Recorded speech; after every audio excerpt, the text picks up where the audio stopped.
Hi, we're here today with Rick Dossey. This is part of the Arizona Drag Racing Legends, part of the Arizona Drag Racing Hall of Fame.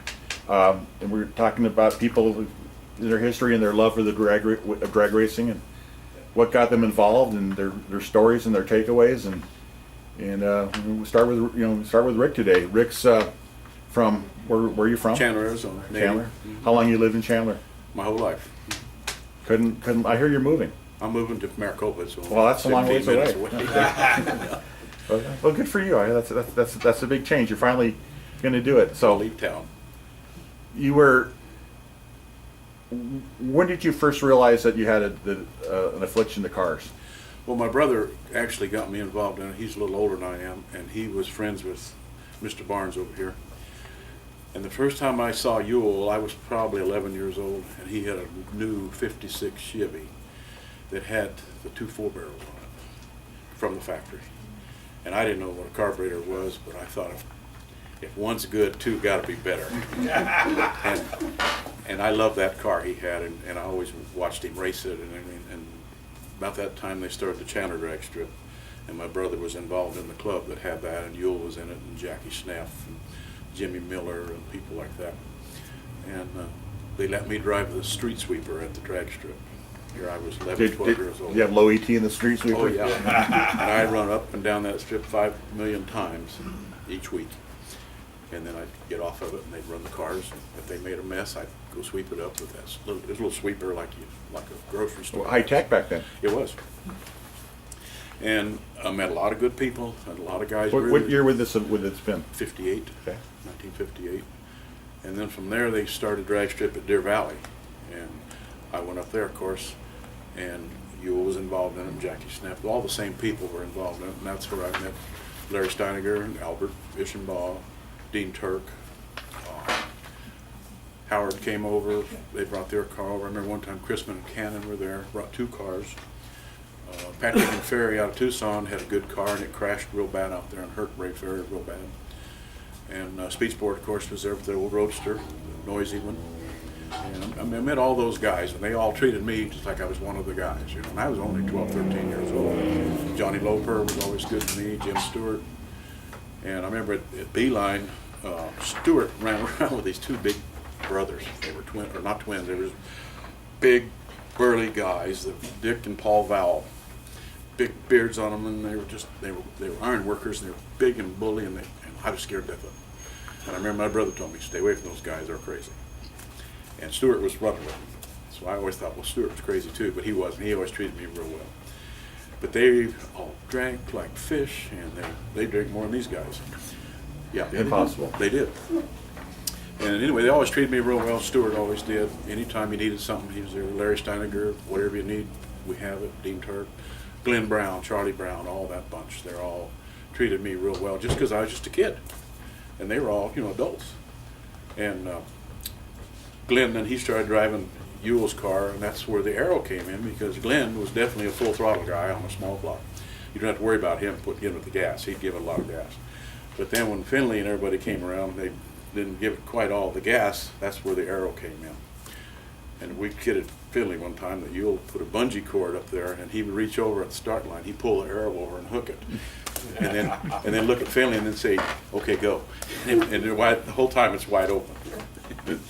But the Arrow stayed with that car forever, and it was The legend of Chandler, the Arrow. The Arrow, yeah. And then when Yule and Jimmy Miller started running Top Fuel with that Chevrolet, small block Chevrolet on nitro, they kept the car in my brother's shop, and my brother and I had a fuel altered that came from Jim Simpson, and Chauvin had built the car. Chauvin Emmons had built the car, and it had a Bantam body on it, and we put a small block with a blower on it, but we only ran alcohol. We didn't run any fuel in it. And then Yule had the nitro in the Chevy, and every weekend on Sunday morning there'd be the rods be hanging out of it. And then every Saturday morning, the following Saturday, we're going to run it again, or he's going to run it again. So we'd all meet at the shop, and Yule would show up with a new 327 short block from Chevrolet. Short block, had the pistons in it, stock, everything stock. We'd tear it down to the bare block, put their crank in it, which he had Arizona Hard Chrome recalled during the week. Got a new set of rods from Howard, and always had extra pistons. And we would build that motor that morning, put it in the car, button it up, and then we'd run it that night at Beeline. That night we'd blow it up again. By about the final, about like you said, when you raced Steininger with that Chrysler, you could beat him to about the 1,000 foot, and then the Chevrolet would either blow up or an Albert would go by so fast you didn't know where, you thought you were stopped. But by then the Chevy had the rods hanging out. But it was an every week deal, and then on Monday morning, Yule would take all the cam and the crank and the pistons and rods stock back and get a credit on it from the Chevrolet dealer, and that would go towards the next short block the following week. And then we'd do the same thing every Saturday morning, and that's really where I learned how to build motors, was just with helping them put that together. How old were you? I was about 16 or 17 then. I was just out of high school. I was 17 probably. And then I drove with the fuel alternator with my brother. It was just on alcohol, but it run 155 or so at 9.5 seconds. But it was all over the track. It was crazy. It was all. Was it a short wheelbase fuel alternator? Yes. I had some pictures, but I've got them stored away, and I'm in the process of moving. Well, hopefully we can get, maybe when you get a chance, we can get some and show them here on the video. Mm-hmm. That would be fun. And then kind of got out of it, got married, and had a family and all that. And then 10 years later or so, when they were getting the Cotton King going, I got helping them on it a little bit, and then we didn't really have a driver. Well, maybe I'd like to drive it. So Bill Gusick said, well, here, come and drive my car. He had a little rear engine dragster with an injected big block Chevy in it. So I went to Tucson with him, and I drove it a couple of rounds that night. And it had a 3-speed. I'd never driven anything with a transmission in it, and this had the air shifters on it. I remember the first time I left the line, of course, didn't have an arrow, but I gave her the gas pretty good. And when I reached for the second gear, I got in behind it, and I couldn't find it, and I could hear the valves were floating. And I finally found it, and I got second, and it kind of jerked, and away we went. And I ran about 160 or so, I think. And then came back again and made another run. I found the shifter that time and got it shifted all right. So then, about that time, we pulled the Chevrolet out of the Cotton King, put a Chrysler in it, and ran on alcohol, and that's when I started driving. I never drove with the Chevrolet in it. And then we drove that for a year or so, and we built a big trailer for it, a big fifth wheel, 40-foot trailer. We built that in Finley's shop, in the alley, actually behind his house, behind the shop. And then we tore it around every day, the front and back around the back, and did all the welding, everything on it. We did the whole thing. A team effort. Team effort. So then we started running, and then we wanted to go better, so we went to Top Fuel and started running it. And I'll never forget, went to Orange County one night. It was a points meet. They had points meets then. And at Orange County, you had to push down in front of the stands, then start it, and then go up and make a U-turn around, and both cars had to make the U-turns around. So in that car, the fuel went on over here this way, and the brake you had to push instead of pull. And so put the fuel on, and you put a zip tie at the pump behind me. And then when we shut it off, I could just pull it and break the zip tie. That way, when the burnout stuff, it would never vibrate shut. So we got turned around. I did the burnout, and you had to push them back then. There's no reversers. And as I stopped, the motor came up like it was shutting off. And I touched the fuel, and it was back about halfway up, so I pushed it back on, and of course it started running good.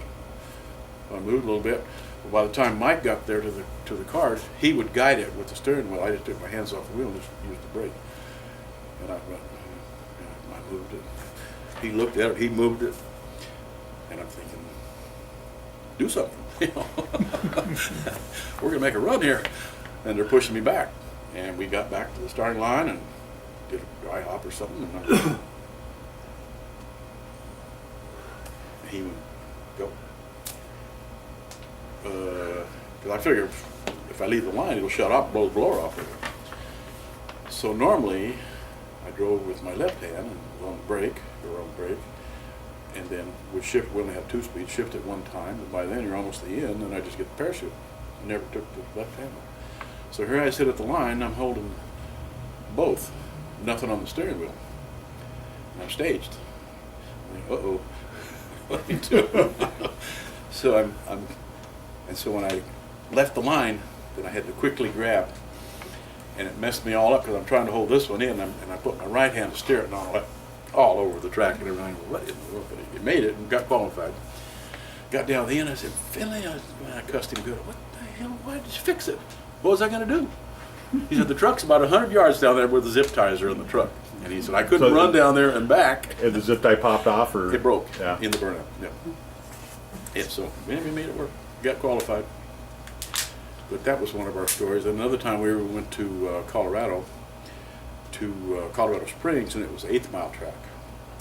And at the finish line, you went up a hill, probably up 300 or 400 feet, and it leveled out, and it didn't go very far. And then from there was a mountain up with rocks, and there was a turn through there. They could have cut through the mountain there.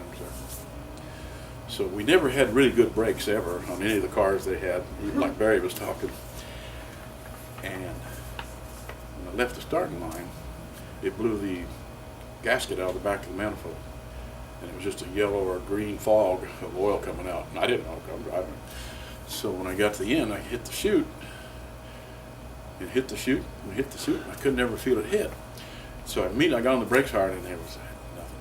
It was just so oil soaked. And I'm running, we ran 175 or so. I think, ooh, see the end coming here real quick, this rocks. So I thought, what am I going to do? What am I going to do? So I'm on the brake as hard as I can. And so I got up there and I thought, what am I going to do? Am I going to go up and just destroy the car, or I'm going to try to make the turn? So when I turned it just plowed. And I jerked it again, and it just turned through that cut, and I went up on the bank. Well, then the return road went down the same way. It's at nighttime, so I'm coasting. Well, the chute blossomed out even going downhill. I see the ambulance and the fire truck and our dually on the strip going back up, and I'm over here 100 yards or so, and I'm going down, and they're going up. They don't see me. I coasted all the way to the trailer. And I'm sitting at the trailer, and they came back. Where the hell you been? I coasted all the way back. So they're down there looking for you. They thought I went up the hill. That's a great story. See the little sprint car in at the top when you finally get to. Oh yeah. Rode the bank, took the didn't cushion, and Yeah, came I around. went up and didn't hurt the car. And if I'd have went up, it had tore it to pieces. It was just solid boulders and everything. And they were up there looking for me. But so we pulled the body off to make sure we didn't break anything, and it didn't hurt anything. And put it all back together, ran it again, everything worked, didn't break. But then at Pomona, in the burnout, it broke that third rail. That was that 3-rail car. It broke that third rail. And that's when we had it fixed made it to a 5-rail, then we put 2 more on it. So I was there. I remember Yes. in my mind. I remember it breaking and a whole bunch of people picking up. In the middle, it was broken, yeah. Right. Yeah. Which I'm glad it broke there than at the end. Other than end, yeah. It might have been a little different story. Yeah. Well, it's the memories of that though. We talked about the car. It's a beautiful car. It was. And it had to be an honor to drive because people would, just We had a a lot of pictures fun. taken of it. It was really cutting edge as far as even the 3-rail car. You try things that are different. If they work, they work. If they don't, you tried it. If you don't try it, you're not going to try to. You don't get ahead. But like I say, all the people we met, like we mentioned, Frank Bradley, Larry Dixon, Senior and Junior, Jerry Johansson, all of those guys that ran, the professionals that ran, and we just had a lot of fun. Met a lot of good people, and like I say, I've known Yule and Mike both for more than 60 years. Is how long I've known them. Talking about bicycles, that's how I met him. I was probably 5 or 6 years old, and he came right up to my house in Chandler, and he was wanting to talk to my sister. Was this Mr. Finley? Mr. Finley did, and that's when I met him, and we've been friends ever since. And he was in 2nd grade, and I was in 1st grade. What a group. Yeah, and I've known him ever since, and I thought, why do we like him? Well, we like you. Yeah, he's a legend. He's a legend, all right. He's our legend. The I do Chandler have another legend. story about Finley, though. Can we talk about it? Yeah, you can talk about it. It's Okay. all clean. Oh, He used to like to drink a lot. Yeah. And Barry Norman did too. They both did a lot. And so we're going to Pomona for the Winter Nationals. And we'd been to Tucson the week before, and we had a steel motor in the car. We didn't have aluminum block then, and we broke it. So during the week, Finley and I, and probably Barry, we all rebuilt the motor. And this other boy that went with us, he was a young kid named William Irwin. We said, you go home and you sleep these nights, because we all had jobs. We worked during the day, and then we worked on the car at night. And then when we go to Pomona, you can drive over, because we had no money. We try to get to Pomona at daylight so we get in tech and no hotel. no expensive hotel that night. So we're going to Pomona. Well, Finley starts out driving, and he's had about a 12-pack already. Which he did that. He could drive with a 12-pack very easily and not even be drunk. So we're going out there about the Salone, out in that area, and a woman patrolman stops us. And I'm pushing cans under the seat, and they're in the front. And she stopped. You know, we were speeding. We were going about 80 or so, and speeding. 2 in the morning. She says, so I'm staying in the truck, and all of a sudden she knocks on my window. I roll it down. Yes, ma'am. I've arrested your friend. I said, for what? For driving while intoxicated. I said, well, he's not drunk. She said, oh, yes, he is. I said, no, you haven't seen him drunk before. I said, he ain't drunk at all. So she says, well, I'm going to have to arrest him. I said, well, so I tried to talk her out of it, but she said, well, I've already arrested him. Well, this was a weird deal because she had him handcuffed in front and had him in the front seat of the police car. Yeah. Which I thought, man, this is all weird. So I go back. I said, well, you know, we don't have enough money to bail him out. Where are we going? She said, we're going to Salone, which is off of the freeway about 10 miles. She said, have you been drinking? I said, no, ma'am, I haven't. So she did the test on me, you know, where I had to stand on one leg and all that, and I was good. Well, you can drive then. I said, okay. So I'm back to Finley. I said, well, give me your wallet. I got to have some money. Because I had a couple hundred, and he had 200 or 300, and William had some money. So I get the money together so we can get him out. So we follow her to Salone, still in the front seat of the car, handcuffed in front of him, and a woman patrolling. And I'm thinking, I've never seen that before. So we go to Salone. I said, well, they could probably put him in jail for the night. It's 2 o'clock in the morning. Here comes the judge. And it's a little, like a mud hut looking thing with one little cell on the side. They never even put him in it. He sat in a chair, handcuffed. Here comes the judge. He's got a little fishing hat on. Looks like Andy from Mayberry, I swear. Had hooks all over it. He came in and he said, son, what are you doing? He said, well, they say I've been drinking. Which he had been drinking, but he was not drunk, I will say that. And so we got to talking, and Finley, you know, the good talker that he is, he said, I know some guys that live over here in Salone. Oh, yeah, who? And there was some people from Chandler that had a dairy over there. Oh, yeah, we know them real well, and blah, blah, blah. And he said, well, you might know my dad. And he said, well, you know, he's got quarter horses, whatever. Yeah, I've heard of him. So he said, well, son, I'm going to let you go. But he said, it's going to be, I think, a $360 fine. Something like that. Something like that. So I get the cash out, and I had enough, and I paid it. Had it there on the deal. And then he said, got any other questions? And Mike says, yes, sir, I do. He said, what's that? He said, can I get that cash back and write you a check? And I'm thinking, there's no way this is going to happen. And he said, it won't bounce, will it? He said, why, no, I wouldn't write you a hot check. He said, well, I guess it's okay then. So we wrote him a check. Got our cash back. I jumped in and drove. We got to Blythe, and he drove some more after Blythe. And he settled away and said, man, we got to get some money in the bank on Monday. That hot check is hotter than hell. There was no money in the account. Another story about the legend. The legend, and it worked. Plus, when it came time for the judge, the trial, he beat it. How? I don't know. Teflon. Exactly. Nothing stuck. Uh-huh. Yeah. That was one of our race stories. So your takeaway from what drag racing's meant to you in your life? Oh yeah, I've had a lot of fun, met a lot of good people. Some of these guys, I mean, they're all crazy and goofy, but they're pretty good, down-to-earth guys. I can depend on all of them. Mike's been sick. We've been helping him out. Barry's had a little health problem. We've been helping him out. Ewell still works every day. I've recently retired, but I still could work. I mean, I probably will because I'm already bored. But these guys are all salt of the earth, and all the people we met, like I was telling you, Frank Bradley, Dixon's, Bob Downey, Danny Porsche, they were the Howard Cam Rattler guys. They're all passed away now. All good guys. Give you anything you needed. Great memories. Yeah, really good guys. Well, Rick, it's been great talking with you. Your stories your memories are wonderful, and thank you for being a part of an Arizona drag racing legend. We truly appreciate you being here today. Thanks for having me. Thank you.